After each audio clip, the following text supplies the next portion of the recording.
You know, behind every single prescription you pick up, there's this entire invisible shield of laws. And they're all there for one reason, to keep you safe. So today, we're going to crack open that code and take a look at the very questions pharmacists have to master. Let's kick things off with something you've probably asked yourself a time or two, right? We've all been there, struggling with that pill bottle. But here's the thing, that's not a design flaw. Turns out it's a very deliberate, life-saving feature, and it's all because of one specific law. And that law is the Poison Prevention Packaging Act, or PPPA for short. It's the whole reason we have those child-resistant caps on pretty much all of our oral prescription meds. And get this, the agency in charge might not be who you think. It's not the FDA. It's actually the Consumer Product Safety Commission. Their one and only goal here is to stop kids from getting into things they shouldn't. That makes that tricky little cap a really crucial first line of defense. So that cap is really the first piece of what we can call your own personal safety shield. These are the rules that protect you directly as a patient. But, physical safety is just one part of the equation. Think about it. That little label on your prescription bottle has some of your most sensitive personal information right there in plain sight. So who's protecting that? Oh yeah, you've definitely heard of this one. We see it on forms everywhere, right? HIPAA. It stands for the Health Insurance Portability and Accountability Act, and it is the absolute cornerstone of your privacy rights as a patient. And here's the really important part. HIPAA creates one single national standard.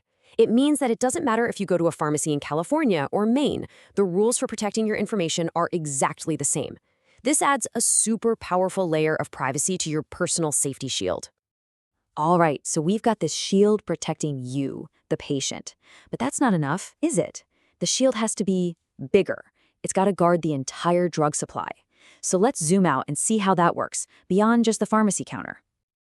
Okay, this is a really serious public safety issue. When controlled substances like opioids go missing, they can end up on the street, and that causes just a huge amount of harm. The law has a very clear, very swift protocol for this. And the response required by law is incredibly specific and fast. A pharmacy cannot wait around. The moment a significant loss is discovered, they have to notify the Drug Enforcement Administration, the DEA, immediately. And that's followed up by an official document, the DEA Form 106, to get the theft on the record. And that's really the bottom line, isn't it?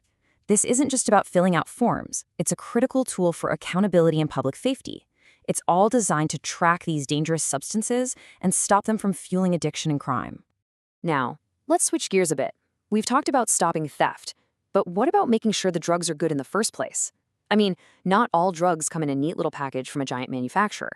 Some are specially mixed or compounded for what a specific patient needs. So how are those regulated? Well, the answer is a law called the Drug Quality and Security Act, or DQSA. This was a huge piece of legislation that brought some much-needed oversight to the whole world of drug compounding. So this law, which is enforced by the FDA, basically creates two different lanes for these custom drugs. You can think of 503A as your local pharmacy making a unique prescription just for you. Then there's 503B, which is for these much larger facilities that make compounded drugs in big batches. Making that distinction is so important for making sure the right safety rules apply to the right situation. Okay, so you've got all these federal laws and agencies. But then you've got state laws too. And this is where things can get, well, a little complicated, because sometimes they overlap or even seem to contradict each other. To sort this all out, you have to go all the way back to the U.S. Constitution and something called the Supremacy Clause. Now, in simple terms, if a federal law and a state law are in a direct head-to-head fight, federal law wins. But in the world of pharmacy, it's usually a bit more nuanced than that. So here's the simple rule of thumb that pharmacists live by. Whichever law is stricter is the one you have to follow. So let's say a state requires counseling for every single patient, but federal law just requires an offer of counseling. Well, the pharmacist in that state has to follow the stricter state rule. But if a state law tries to directly fight federal authority, like, say, trying to ban a drug the FDA has already approved, then federal law steps in and overrules the state. It's always about providing the most protection, not the least. So you've got this wild, complex web of laws, right? Personal shields, supply chain guards, federal versus state rules. So how in the world do we make sure the person who's actually handing you your medication understands all this stuff? It all comes down to one single, incredibly high-stakes exam, the MPJE. This is the final gateway. Every single aspiring pharmacist has to pass this tough law test to prove they're ready to be a guardian of that invisible shield. And just look at what's on this thing. A huge chunk of it is all about that moment of dispensing and counseling.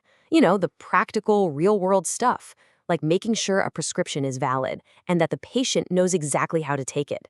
The exam is definitely weighted heavily toward what keeps you safe. So after all that studying, all that pressure, what does it take to pass this critical exam? It boils down to a single number, 75. A scaled score of 75 is the minimum you need to earn the right to protect public health. I mean, let's just break that down for a second. You get 2.5 hours to answer 120 complex legal questions. It is a true marathon designed to test if someone is truly ready to navigate this entire legal maze for you.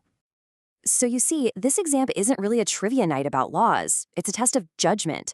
It's designed to make sure a pharmacist can apply all these complicated rules to real-life situations every single time to keep you safe.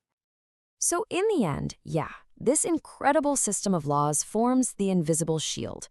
But a shield is only as strong as the person holding it, right? While all these laws provide the framework, the ultimate guardian, the final person standing between you and potential harm, is your pharmacist.